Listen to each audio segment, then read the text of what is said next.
The room was completely silent. "Do you know why I told you this story, Director?"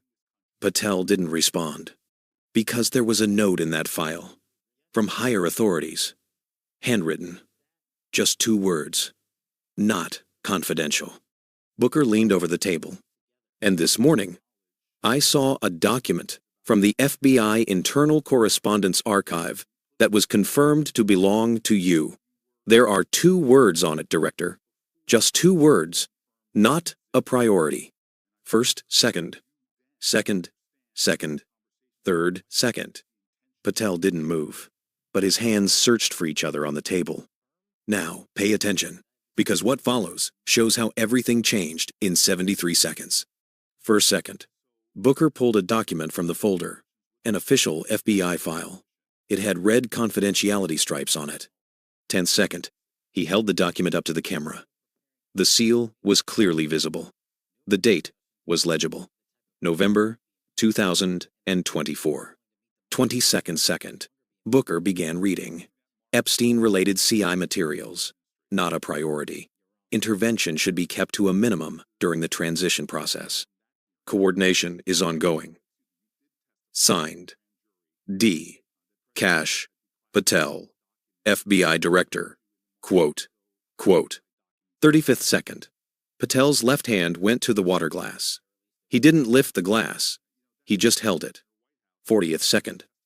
A lawyer whispered. Patel shook his head slightly from side to side. 52nd second. Booker pulled something else out of the folder.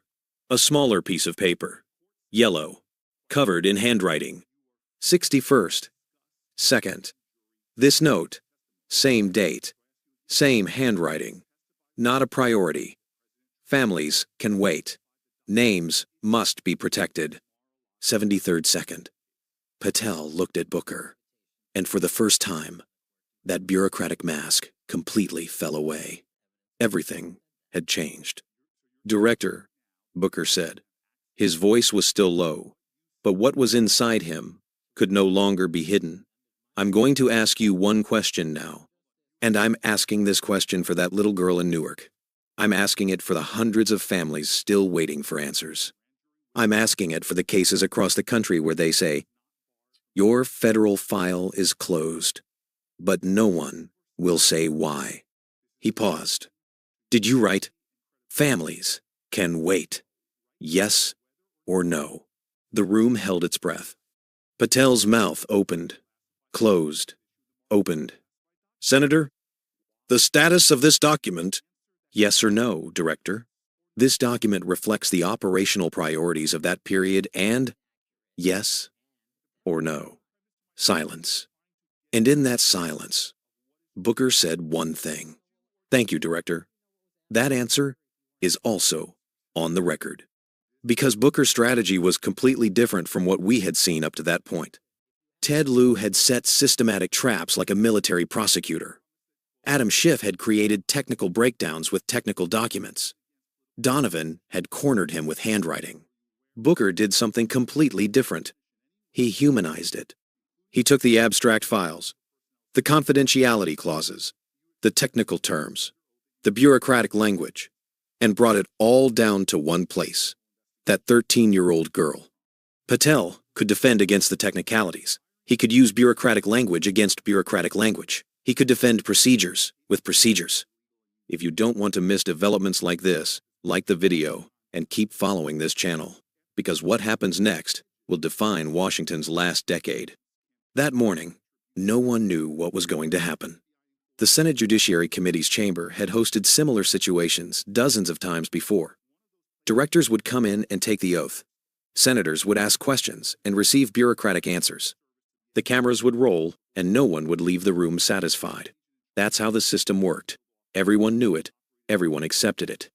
But that morning, Cory Booker had also entered the room. And Booker had something in his hand that no one else had seen. It was only 9:38 a.m. For those unfamiliar with Cory Booker, a reminder is in order. Booker is a Democratic senator representing New Jersey. But before that, he was the mayor of Newark. The mayor of a city where crime rates consistently ranked among the highest in American cities, where drug networks controlled neighborhoods, where even the police hesitated to enter certain blocks. Booker learned during those years, not just about governance, but about people, how the powerful crush the weak, how the system hides what it protects, how institutions operate cover-up machines behind their claims of transparency. He brought that knowledge with him when he entered the Senate. Throughout his years on the Judiciary Committee, he did the same thing at every hearing. He listened. He really listened. He dug into details others skipped over. He memorized minor inconsistencies.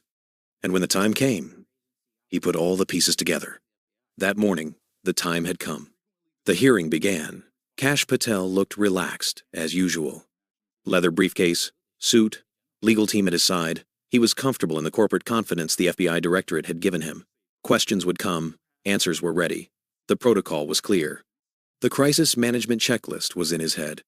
The first hour went exactly as he expected. Republican senators praised him. They talked about the FBI's successes in the fight against terrorism.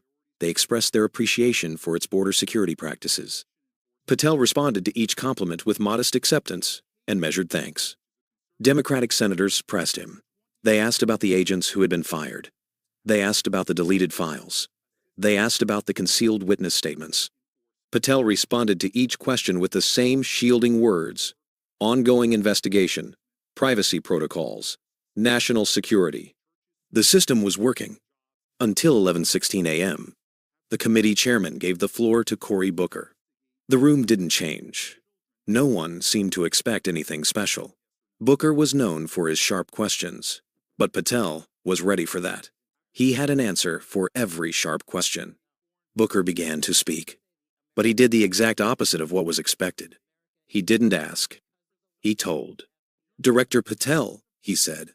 His voice was unusually low, not theatrical, but sincerely low. "Before I ask you a question, I need to tell you something. Allow me." Patel nodded. An innocent-looking invitation. "During my years as mayor of Newark, a case involving a young girl came to my desk. She was 13 years old. She had been abused by a network. We threw all our resources at this case, our police, our prosecutors, our social workers. We gathered every document. We listened to every witness. We covered every chain of evidence." He paused. "And then the federal files closed. We were told, higher authorities are taking over. Then there was silence. Then nothing happened. The case was closed. That girl is 26 years old today. She is still waiting for answers. But what could he do against that girl in Newark? Nothing. And that's why everything changed in the 73rd second. Patel wasn't facing a senator. He was facing reality. And against reality, no legal team, no prepared answers, no bureaucratic shield was enough. Booker continued. He was no longer looking at the documents. He was looking into Patel's eyes. "Director, this is my final warning." Patel shifted.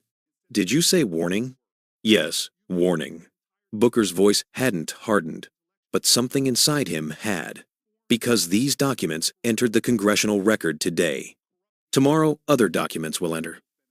The day after, more. And every day, the people you call not a priority will read these records. Lawyers will read them. Journalists will read them. And most importantly, historians will read them." He paused. "There is no shield called context in front of history, Director. History will remember the 2 words you wrote, not a priority. And it will remember how many children were behind those 2 words." The room was silent. "This is my final warning, because from this point on, what you say and what you don't say will be weighed equally by history." Patel had dodged dozens of questions throughout the interrogation. He had given technical answers to every technical question. He had objected to every document claim. At every moment of cornering, he had used the phrase, whispered by his legal team. But after Booker's final warning, for the first time, he said nothing. He just looked. And in that look, what the entire room saw was this: a man crushed under the weight of his own words. "Families can wait," it had said. But the families hadn't waited. They were here. They were in the records. They were here as the 26-year-old woman in the story Booker had told. And they were here as 2 words on the yellow paper, in front of Patel. When the hearing ended, Patel was the first to leave the room. His lawyers scrambled after him. The reporter's questions hung in the air. The cameras followed his exit, but Patel never stopped, never turned back. Donovan's yellow note was in the congressional records. Booker's documents were in the congressional records. The phrase, "not a priority," was in the congressional records. "Families can wait" was in the congressional records. And in 73 seconds, all the bureaucratic armor was shattered. Not with a single piece of paper, but with a single story. The story of a 13-year-old girl in Newark. Sometimes the strongest legal argument is not a document. Sometimes the sharpest weapon of inquiry is not a technical contradiction. Sometimes the most devastating question is the simplest one. Did you write that families can wait? Did you write that families can wait? Cory Booker asked that question, and Patel's inability to answer said more than all the answers he had given up to that point. For over 250 victims, for the dozens of cases labeled "not a priority," and for those who want to see what Booker did in those 73 seconds, in full view of everyone, the recordings are here. The documents are here. History is being made. You are also bearing witness. Sharing this moment means not staying silent, because the continuation of this story depends on how many people hear it. Not a priority, he had written. 73 seconds later, it became a priority. And now, no one can take that back. Share your thoughts in the comments. See you in the next video.